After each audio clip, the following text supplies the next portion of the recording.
આકાશવાણી અમદાવાદ વડોદરા પ્રાદેશિક સમાચાર કરણ મકવાણા વાંચે છે. સૌપ્રથમ મુખ્ય સમાચાર. રાજ્ય સરકાર આગામી વર્ષોમાં 5 વિશ્વકક્ષાના રમતોત્સવનું આયોજન કરશે. 2023ની એશિયન પેરા ગેમ્સમાં સુવર્ણ અને કાંસ્ય ચંદ્રક જીતનાર રાજ્યના 2 દિવ્યાંગ પ્રજ્ઞાચક્ષુ ખેલાડીઓને રાજ્ય સેવામાં નિમણૂક અપાઈ. મહીસાગરની સ્થાનિક ગુના શાખાએ લુણાવાડામાં 1 કરોડ રૂપિયાનો વિદેશી દારૂ જપ્ત કર્યો. એમડી અને એમએસની બેઠકો ન ભરાતા પીજી નીટના પર્સન્ટાઇલમાં ઘટાડો કરવામાં આવ્યો. આજથી રાજ્યમાં લઘુત્તમ તાપમાનમાં 1 થી 3 ડિગ્રીનો ઘટાડો થવાની હવામાન વિભાગની આગાહી. સમાચાર વિગતવાર. મુખ્યમંત્રી ભૂપેન્દ્ર પટેલે જણાવ્યું છે કે 2036ના ઓલિમ્પિક્સની યજમાની માટે ભારતે દાવેદારી કરી છે, ત્યારે રાજ્ય સરકાર વર્ષ 2025, 2026 તથા 2029 એમ 3 વર્ષમાં 5 જેટલા વિશ્વકક્ષાના રમતોત્સવના આયોજન માટે પ્રયત્નશીલ છે.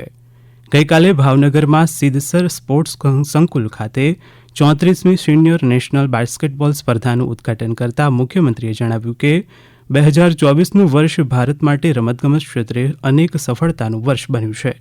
આ પ્રસંગે રમતગમત રાજ્યમંત્રી હર્ષ સંઘવીએ જણાવ્યું કે આવનારા દિવસોમાં ગુજરાત સ્પોર્ટ્સ હબ તરીકે આગળ વધશે. ગુજરાત સ્ટેટ બાસ્કેટબોલ એસોસિએશનને 30 લાખ રૂપિયાની મદદની જાહેરાત કરવામાં આવી છે. 12 જાન્યુઆરીથી ચાલનારી બાસ્કેટબોલ સ્પર્ધામાં દેશના 900થી વધુ રાષ્ટ્રીય અને આંતરરાષ્ટ્રીય ખેલાડીઓ ભાગ લેશે. મુખ્યમંત્રી ભૂપેન્દ્ર પટેલે વર્ષ 2023ની એશિયન પેરા ગેમ્સની ચેસ સ્પર્ધામાં સુવર્ણ અને કાંસ્ય ચંદ્રક જીતનાર રાજ્યના 2 દિવ્યાંગ પ્રજ્ઞાચક્ષુ ખેલાડીઓને રાજ્ય સેવામાં નિમણૂક આપવાનો નિર્ણય કર્યો છે. આ ખેલાડીઓની રાજ્ય સરકારમાં વર્ગ 1 અને વર્ગ 2ના અધિકારી તરીકે નિમણૂક કરાશે. ચોથી એશિયન પેરા ગેમ્સમાં પુરુષોની ચેસ રમતમાં સુવર્ણ ચંદ્રક જીતનાર દર્પણ ઈનાણીની ગુજરાત રમતગમત સત્તામંડળમાં આસિસ્ટન્ટ ડાયરેક્ટર વર્ગ 1 તરીકે, જ્યારે મહિલાઓની ચેસ રમતમાં કાંસ્ય ચંદ્રક જીતનાર ખેલાડી હિમાંશી રાઠીને તાલુકા વિકાસ અધિકારી વર્ગ 2 તરીકે નિયુક્ત કરાશે. દાડમ ઉત્પાદન ક્ષેત્રે મોરબી જિલ્લો સૌરાષ્ટ્રમાં પ્રથમ અને ગુજરાતમાં 3જા ક્રમે આવે છે. અહીંના દાડમનું વાર્ષિક ટર્નઓવર 100 કરોડ રૂપિયા છે. આ અંગે પ્રસ્તુત છે એક અહેવાલ. ઘડિયાળ અને સિરામિક ઉદ્યોગમાં વિશ્વભરમાં આગવી ઓળખ ધરાવતો મોરબી જિલ્લો કૃષિ ક્ષેત્રે પણ સમગ્ર ગુજરાત અને સૌરાષ્ટ્રમાં મહત્વનું સ્થાન ધરાવે છે. બાગાયતી કૃષિમાં દાડમના વાવેતર અને ઉત્પાદનમાં મોરબી જિલ્લો અગ્રેસર છે. જિલ્લાના અંદાજિત 2,500 ખેડૂતો દાડમની ખેતી કરે છે, જેમાંથી 2,000 ખેડૂતો તો ફક્ત હળવદ તાલુકાના છે. હળવદ તાલુકામાં દાડમના વેચાણ માટે 5 ખાનગી માર્કેટિંગ યાર્ડ આવેલા છે. દ્વિજા ફ્રૂટ માર્કેટ યાર્ડના સંચાલક કાનાભાઈ પટેલ જણાવે છે કે હળવદ ફ્રૂટ માર્કેટ યાર્ડમાં વાર્ષિક અંદાજિત 4,000 થી 5,000 ટન દાડમની આવક થાય છે, જેનું વાર્ષિક ટર્નઓવર 20 થી 25 કરોડ રૂપિયા જેટલું છે. આમ હળવદના 5 ફ્રૂટ માર્કેટ મળી કુલ અંદાજિત 100 કરોડ જેટલું વાર્ષિક ટર્નઓવર થાય છે. અહીંના દાડમની નિકાસ ભારતના વિવિધ રાજ્યો ઉપરાંત દુબઈ, મલેશિયા, બાંગ્લાદેશ અને નેપાળ સહિતના દેશોમાં થાય છે. અનિલ પટેલ, આકાશવાણી સમાચાર, અમદાવાદ. મહીસાગરની સ્થાનિક ગુના શાખાએ રાજસ્થાન તરફથી મહીસાગર લાવવામાં આવી રહેલો ભારતીય બનાવટનો વિદેશી દારૂ જપ્ત કર્યો છે. ગઈકાલે પોલીસે લુણાવાડા ટાઉન વિસ્તારમાંથી પસાર થઈ રહેલા કન્ટેનરને ઝડપીને દારૂ અને વાહન સહિત 1 કરોડ 30 લાખ રૂપિયાનો મુદ્દામાલ જપ્ત કર્યો હતો. આ કેસમાં એક આરોપીની અટકાયત કરવામાં આવી છે. રાજ્ય સરકારે અનુસૂચિત જાતિના જરૂરિયાતમંદ પરિવારને પાકું મકાન આપવા માટે ડોક્ટર આંબેડકર આવાસ યોજના અમલી બનાવી છે. પ્રત્યેક પરિવારને પાકું ઘર મળે અને તેમની જીવનશૈલીમાં સુધારો આવે અને તેઓ આત્મવિશ્વાસ તથા સ્વાભિમાન સાથે જીવે તે આ યોજનાનો ઉદ્દેશ છે. આ યોજનાના નર્મદા જિલ્લાના એક લાભાર્થીએ પોતાનો પ્રતિભાવ આ મુજબ આપ્યો હતો.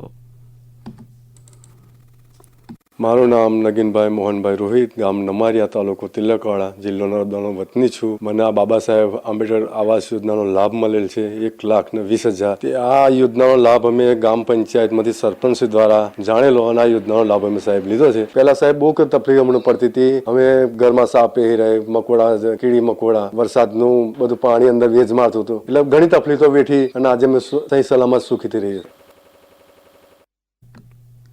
આ સમાચાર આપ આકાશવાણીના અમદાવાદ વડોદરા કેન્દ્ર પરથી સાંભળી રહ્યા છો. આ સમાચાર આપ અમારી YouTube channel AIR news Gujarat પર પણ સાંભળી શકશો. વધુ સમાચાર માટે અમારી વેબસાઇટ newsonair.gov.in/gujarati અને અમારા એક્સ હેન્ડલ AIR news_ABAD ને ફોલો કરશો.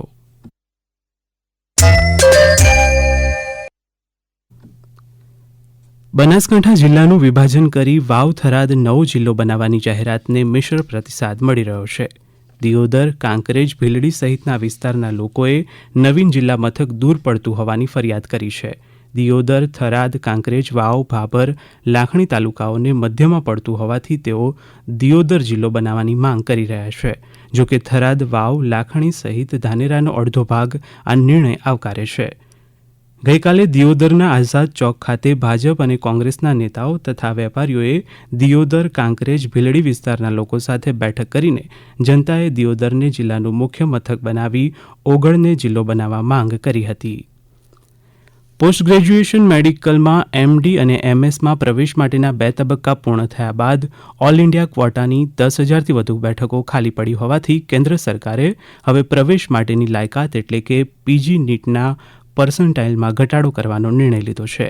જે અંતર્ગત ત્રીજા તબક્કામાં સામાન્ય કેટેગરીમાં 15 અને અનામત કેટેગરીમાં 10 પર્સન્ટાઇલ માર્ક ધરાવતા વિદ્યાર્થીઓને પણ પ્રવેશ મળશે. પ્રવેશ માટે 8 જાન્યુઆરીથી આ વિદ્યાર્થીઓ ઓનલાઈન રજીસ્ટ્રેશન કરાવી શકશે. રાજ્યમાં પોસ્ટ ગ્રેજ્યુએશન મેડિકલની 2101 બેઠકો પરથી 2 તબક્કાના અંતે 1958 વિદ્યાર્થીઓને પ્રવેશ ફાળવી દેવાયો છે. હાલની સ્થિતિએ રાજ્યમાં 212 બેઠકો ખાલી છે. રાજ્ય સરકાર દ્વારા લુણાવાડાના કિશન તળાવ અને દરરકોલી તળાવના સૌંદર્યીકરણની કામગીરી શરૂ કરવામાં આવી છે. નગરપાલિકા દ્વારા તળાવોને આકર્ષક બનાવી લુણાવાડા શહેરીજનો માટે વિવિધ પ્રકારની સુવિધાઓ ઉપલબ્ધ કરાવવામાં આવશે. આ અંગે લુણાવાડા નગરપાલિકાના ચીફ ઓફિસર નરેશ મુનિયાએ વધુ માહિતી આપી. સરકારશ્રી દ્વારા હમણાં કિશન સાગર તળાવ તેમજ દરકોઈ તળાવનું બ્યુટિફિકેશનમાં કિશન સાગરના 6.81 કરોડ અને દરકોઈ તળાવના 5.80 કરોડનું મંજૂર કરવામાં આવેલ છે. જેમાં લોકો શહેરીજનોને પાથવે છે, બગીચો છે, તેની તમામ સુવિધાઓનો લાભ આપવામાં આવશે. આજ રોજ વાસા તળાવ કે જેની આજુબાજુ જે લોકો દબાણ કરે છે તેમના દ્વારા ડીએલએસસી દ્વારા અત્યારે માપણીનું કામ બી શરૂ છે. ડીએલએ દ્વારા માપણી સીટ આપ્યા મુજબ જે તે લોકો દબાણ છે એ લોકોને આપણે તાત્કાલિક દૂર કરી દેવામાં આવશે. રાજ્યમાં ઠંડીનું જોર વધવાની આગાહી હવામાન વિભાગે વ્યક્ત કરી છે. રાજ્યમાં છેલ્લા 24 કલાક દરમિયાન નલિયામાં સૌથી ઓછું 7.8 ડિગ્રી સેલ્સિયસ લઘુત્તમ તાપમાન નોંધાયું છે. રાજ્યના 4 મહાનગરોમાં પણ 24 કલાકમાં લઘુત્તમ તાપમાનમાં 1થી 2 ડિગ્રી સેલ્સિયસ સુધીનો વધારો નોંધાયો છે. અમદાવાદ શહેરમાં 15.1, વડોદરામાં 16.2, રાજકોટનું 13.5 અને સુરતમાં 18.6 ડિગ્રી સેલ્સિયસ લઘુત્તમ તાપમાન નોંધાયું હતું. છેલ્લા 24 કલાકમાં મધ્ય અને દક્ષિણ ગુજરાતમાં લઘુત્તમ તાપમાનમાં 1થી 3 ડિગ્રી સેલ્સિયસ વધારો થવાની શક્યતા છે.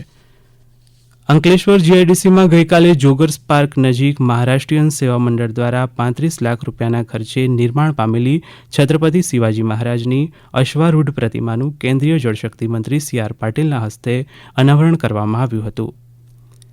પંચમહાલમાં 2 જાન્યુઆરીએ શરૂ થયેલા પંચમહોત્સવનું ગઈકાલે સમાપન થયું છે.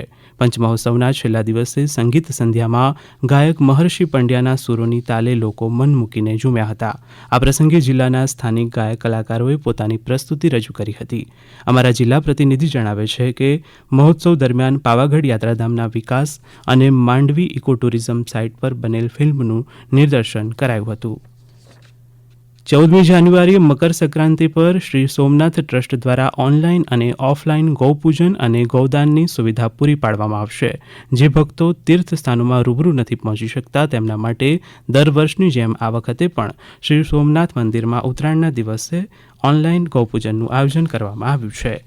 અંતમાં મુખ્ય સમાચાર. રાજ્ય સરકાર આગામી વર્ષોમાં 5 વિશ્વ કક્ષાના રમતોત્સવનું આયોજન કરશે. 2023ની એશિયન પેરા ગેમ્સમાં સુવર્ણ અને કાંસ્ય ચંદ્રક જીતનાર રાજ્યના 2 દિવ્યાંગ પ્રજ્ઞાચક્ષુ ખેલાડીઓને રાજ્ય સેવામાં નિમણૂક અપાઈ. મહીસાગરની સ્થાનિક ગુના શાખાએ લુણાવાડામાં 1 કરોડ રૂપિયાનો વિદેશી દારૂ જપ્ત કર્યો.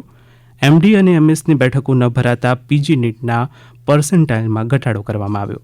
અને રાજ્યમાં આજથી લઘુત્તમ તાપમાનમાં 1થી 3 ડિગ્રીનો ઘટાડો થવાની હવામાન વિભાગની આગાહી. આકાશવાણીના અમદાવાદ વડોદરા કેન્દ્ર પરથી પ્રાદેશિક સમાચાર પૂરા થયા.